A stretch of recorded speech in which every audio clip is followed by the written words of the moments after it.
Son Esperanza González Martín e preséntome á alcaldía de Mondoñedo polo Partido Socialista.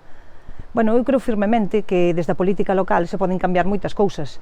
Hai que facelo de varias maneiras, atendendo á veciñanza, aunando esforzos entre todos, é moi importante, sin dar as costas a ninguén.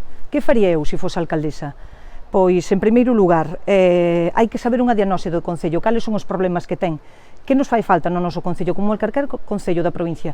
Crear emprego, fixar poboación, dinamizar o turismo, fomentar o sector agrario, o sector gandeiro, e sobre todo fixar poboación. Ese é un problema que ten toda a provincia. Para nosotros Mondoñedo é o lugar ideal para vivir, pero ten que ser para toda a veciñanza.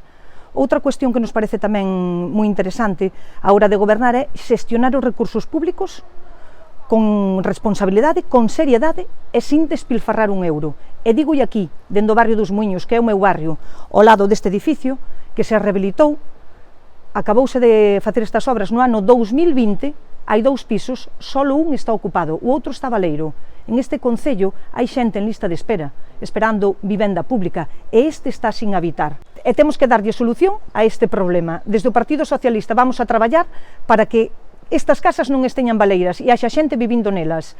O Partido Popular ten que deixar de priorizar o foco mediático e a propaganda política e ocuparse dos problemas de veciñanza.